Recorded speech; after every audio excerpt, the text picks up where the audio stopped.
اکرم صلی اللہ علیہ وسلم سب سے زیادہ روزے شعبان میں رکھتے ہیں.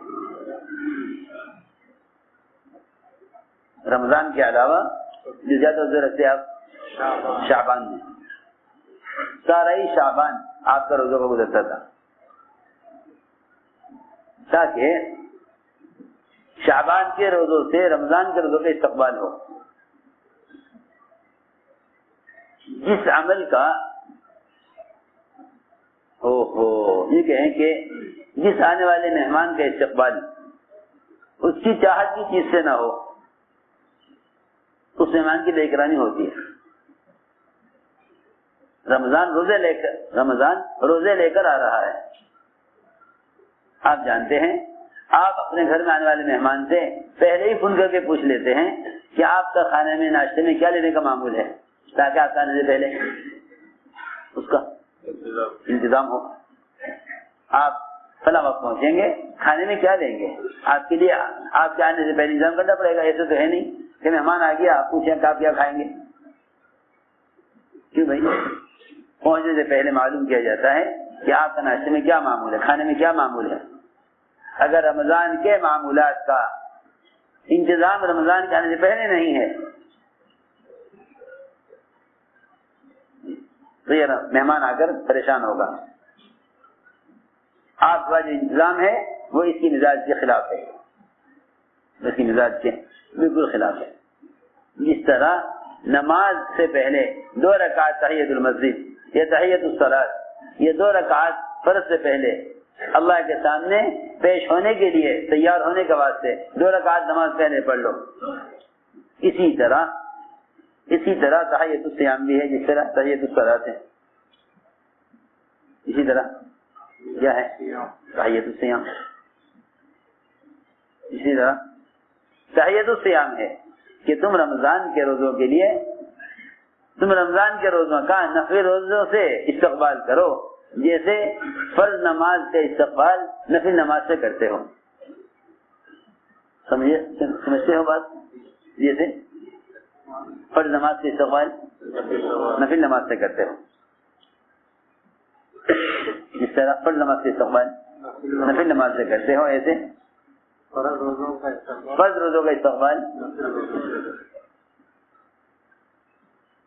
کیونکہ جو نوافل کا اہتمام نہیں کرتے نماز میں, جو نوافل کا اہتمام نہیں کرتے نماز میں, ان پر فرائض بوجھ ہوتے ہیں, فرائض ان پر بوجھ ہوتے ہیں, فرائض ان پر بوجھ ہوتے ہیں. اسی طرح جو نفل روزوں کا اہتمام نہیں کرتے وہ رمضان کا مہینہ ان کے اوپر بڑا بھاری بن کر گزرتا ہے, بڑا بھاری بن کر گزرتا ہے. اس لیے کہا کہ رمضان کے استقبال شعبان کے روزوں سے کرو, رمضان کے استقبال شعبان کے روزوں سے کرو. حضور اکرم صلی اللہ علیہ وسلم سب سے زیادہ روزے شعبان میں رکھتے تھے. پوچھا بھی گیا آپ سے, آپ فرمایا کہ رمضان کی تعظیم میں شعبان کے روزے رکھتا ہوں. رمضان کی تعظیم میں کہ رمضان آ رہا, کیا بتاؤں, اللہ اکبر. لوگ سمجھتے ہیں کہ یہ تو ہر سال آتا ہے, رمضان تو ہر سال آتا ہے. ایک عجیب بات بتاؤں آپ کو, وہ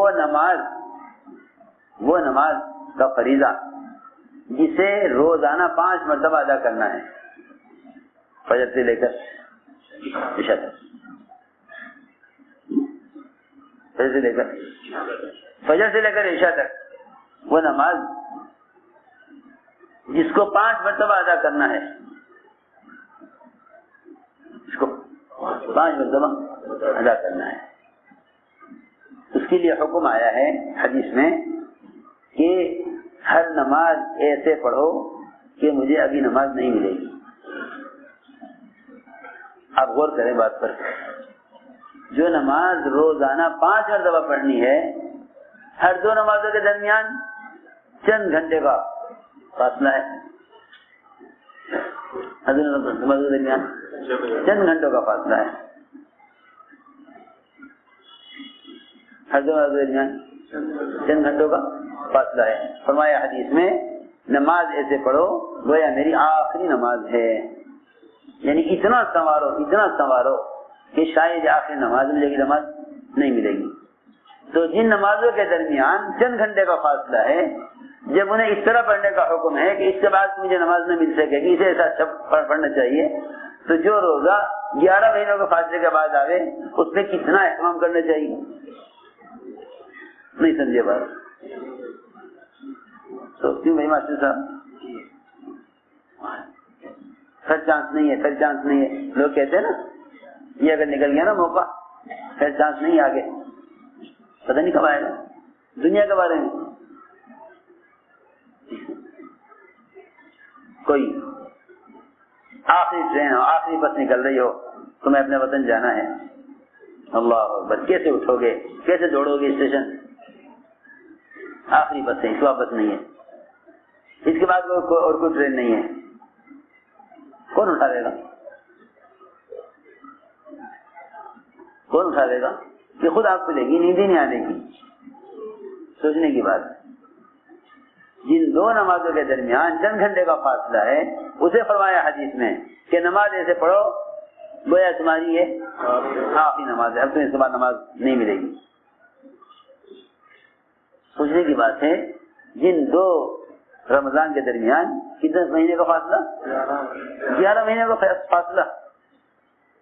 اس سے لوگ نماز سے بھی زیادہ غفلت سے گزار دیتے ہیں. جو نماز 5 مرتبہ پڑھنی دن میں رکھ لیں گے، آ جائے گا رمضان گزر جائے گا.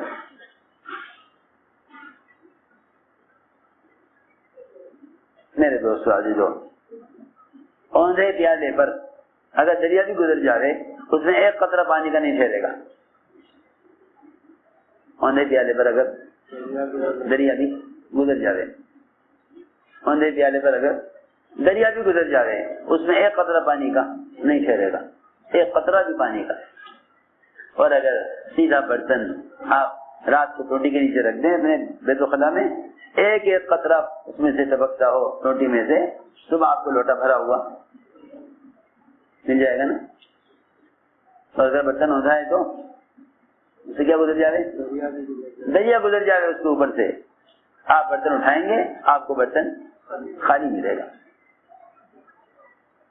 اس لیے میں نے عرض کیا کہ اللہ رب العزت ہر عمل میں اپنے بندے کی انابت اور طلب کو دیکھتے ہیں. انابت اور طلب کو دیکھتے ہیں. اس میں انابت کتنی ہے، اس میں طلب کتنی ہے.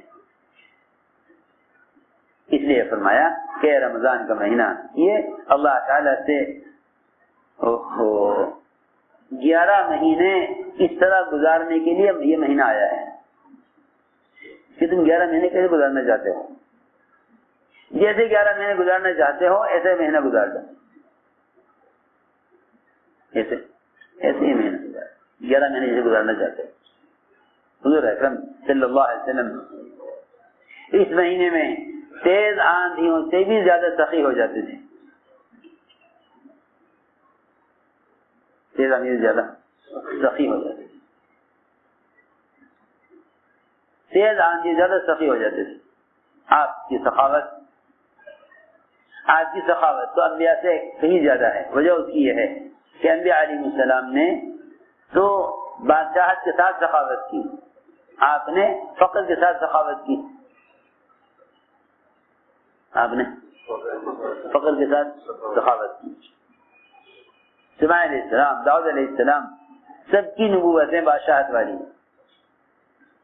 سب کی نبوتیں بادشاہت والی، سب کی نبوتیں بادشاہت والی، بادشاہ ہو کر نبی. حضور اکرم صلی اللہ علیہ وسلم نے فاقے والی نبوت اختیار کی. اللہ نے فرمایا کہ مکے کے اس پہاڑ اور تہامہ کی وادیاں وہ آپ کے ساتھ سونا چاندی بن کر ساتھ چلتی. ایک تو یہ ہے کہ بادشاہ کا خزانہ ایک جگہ رکھا ہوا ہے، بادشاہ اپنے ملک میں اپنی دارالحکومت میں خزانے پر بیٹھا ہوا ہے. نہیں، یہ تو اورنجا کی بادشاہتیں ہیں. ہم تو آپ کو ایسی نبوت دیں بادشاہت والی کہ سونے چاندی کے پہاڑ آپ کے ساتھ ساتھ چلے جہاں آپ جائیں، سارا خزانہ ساتھ چلے، ہے کہ نہیں؟ مجھے تو فاقے والی نبوت چاہیے، مجھے فاقے والی نبوت چاہیے۔ سوچنے کی بات ہے، فاقے کے ساتھ سخاوت، بادشاہت کے ساتھ نہیں بلکہ فاقے کے ساتھ سخاوت۔ حضور اکرم صلی اللہ علیہ وسلم نے جو نبوت اختیار کی وہ فاقے والی نبوت اختیار کی۔ اس فاقے والی نبوت میں آپ رمضان مبارک میں تیز آندھیوں سے بھی زیادہ سخی ہو جاتے ہیں۔ تیز آندھی جتنا تیز چلے اس سے زیادہ آپ مال خرچ کرنے میں اس سے زیادہ تیز ہو جاتے تھے۔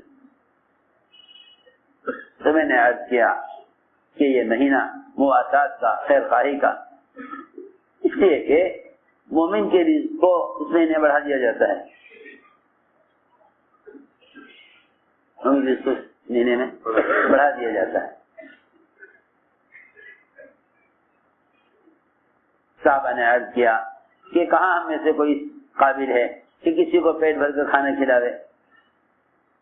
اور ایک گھونٹ لسی کا، لسی بھی نہ انتظام ہو تو پانی کا ایک گھونٹ کسی کو پلا دو،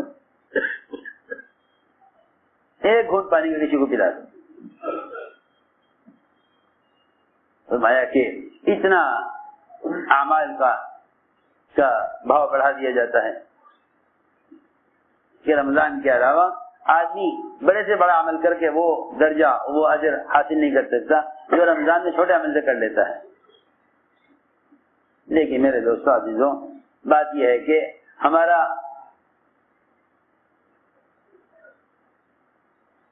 رمضان کا مہینہ غفلت سے گزر جاتا ہے، غفلت سے گزر جاتا ہے، غفلت سے مہینہ گزر جاتا ہے۔ اس لیے یہ مہینہ اپنے نفس کو کچلنے اور اعمال میں سبقت کرنے کا مہینہ ہے، اعمال میں آگے بڑھنے کا مہینہ ہے۔ اور یہ خیال نہ کیا جاوے کہ یہ مہینہ عبادت و خلوت کا ہے، بلکہ یہ مہینہ سب سے زیادہ 11 مہینوں کے مقابلے میں 11 مہینوں کے مقابلے میں جس طرح یہ مہینہ عبادت میں آگے بڑھنے کا ہے، اس طرح 11 مہینوں کے مقابلے میں یہ مہینہ دعوت میں آگے بڑھنے کا ہے۔ کہ میں نے عرض کیا تھا کہ شیطان دو چیزوں سے روکتا ہے، ایک دعوت سے، دوسرے عبادت سے۔ یہ مہینہ شیاطین کو قید کر دیا گیا تاکہ معلوم ہو جائے کہ تمہیں اللہ کے راستے میں نکلنے سے شیطان روک رہا ہے، نفس روک رہا ہے۔ سوچنے کی بات، تمہیں اللہ کے راستے میں نکلنے سے شیطان روک رہا ہے یا نفس روک رہا ہے؟ عیسائی تو قید کر دیے گئے۔ اب تمہارے پاس یہ عذر نہیں کہ شیطان نکلنے نہیں دیتا، کہ شیطان نے مجھے قید کر دیا۔ اب دیکھتے ہیں کہ تم نکلتے ہو کہ نہیں۔ حضور اکرم صلی اللہ علیہ وسلم نے رمضان کے مہینے میں خروج کر کے قیامت تک آنے والی امت کو بتلا دیا کہ رمضان خلوت کے لیے نہیں، رمضان کا مہینہ خلوت کے لیے نہیں، بلکہ رمضان کا مہینہ 11 مہینوں کے مقابلے میں اللہ کے راستے میں نکلنے کے اعتبار سے زیادہ موزوں ہے۔ یوں خیال نہ کیا جائے کہ بھئی رمضان کا مہینہ تو ذکر و عبادت کا، تلاوت اور خلوت کا ہے، کیونکہ نقل و حرکت فرائض کو عملی طور پر زندہ کرنے کے لیے ہے۔ تم جس طرح رمضان کے علاوہ نماز کے فریضے کو لے کر پھرے ہو، نماز کے فریضے کو قائم کرنے کے لیے، اس طرح تم رمضان کے مہینے میں پھرو روزے کے فریضے کو قائم کرنے کے لیے۔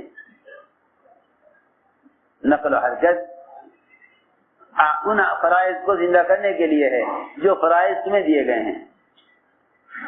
اس امت کی خصوصیت ہے کہ اس کو فرائض ذاتی طور پر ادا کرنے کے لیے نہیں دیے گئے۔ میری بات توجہ سننی پڑے گی بہت۔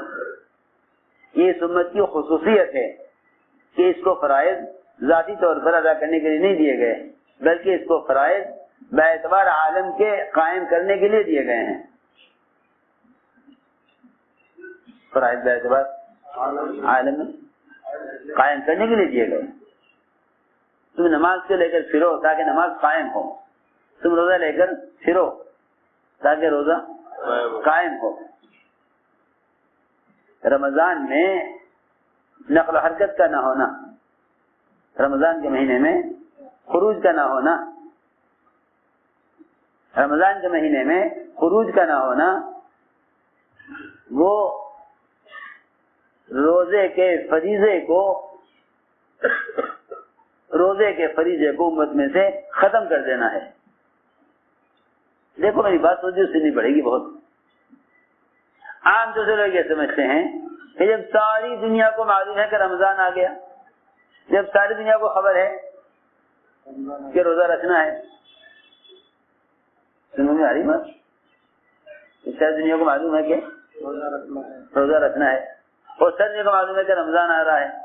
دنیا جہان کے چینل، دنیا جہان کے نیٹ اور دنیا جہان کا یہ گند جتنے بھی آلات کی شکل میں ہے، جب اس کے ذریعے ساری دنیا میں معلوم ہو گیا کہ رمضان آ رہا، پھر رمضان میں پھرنے کی کیا ضرورت ہے؟ پھرنا تو اس لیے ہوتا کہ بھائی لوگوں کو روزے کی خبر نہیں ہے۔ بس یہی خیال غلط ہے، یہی خیال غلط ہے۔ میری بات توجہ سننی پڑے گی،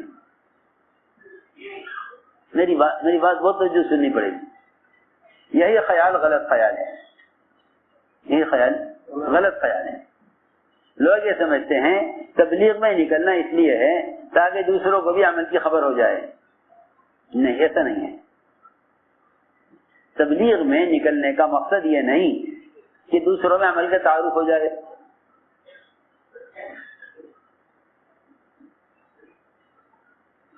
تبلیغ میں نکلنے کا مقصد یہ نہیں کہ دوسروں میں عمل کا تعارف ہو جائے۔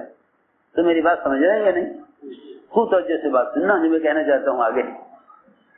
تبلیغ میں نکلنے کا مقصد یہ نہیں کہ لوگوں میں روزے کا تعارف ہو جائے، کیونکہ آپ دیکھ رہے ساری دنیا میں اس وقت جشن منایا جا رہا ہوگا، جگہ جگہ پھول پتیاں، جگہ جگہ جو ہے بازار سجائے جا رہے ہوں گے، سب بدعتیں ہیں، کیونکہ شیطان قید تو ہو رہا مگر وہ اپنے قید ہونے سے پہلے تمہیں ان فرائض کے ادا کرنے کے لیے ایسے رسمی طریقے بتا جائے گا کہ تم پورا رمضان اس میں گزار دو گے، پورا رمضان اس میں گزار دو گے۔ وہ عمل کو رواجی بنا دیتا ہے۔ میری بات توجہ سے سننا، رمضان میں نکلنے کا مقصد صرف روزوں کا تعارف کرانا نہیں، وہ تو ساری دنیا میں ہو رہا، ہر جگہ سوال، ہاں بھائی چاند ہو گیا نہیں ہو گیا، چاند ہو گیا نہیں ہو گیا، معلوم ہے لوگوں کو۔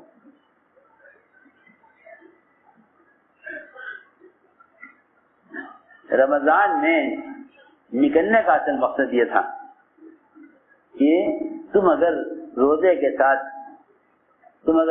ساتھ اللہ کے راستے میں نکل کر روزے کی دعوت دو گے تو اس دعوت سے لوگوں میں روزہ رکھنے کی استعداد اور رغبت پیدا ہوگی، کیونکہ تبلیغ اعلان کے لیے نہیں ہے، تبلیغ عمل کی استعداد پیدا کرنے کے لیے ہے۔ جس عمل کو لے کر تم پھرو گے،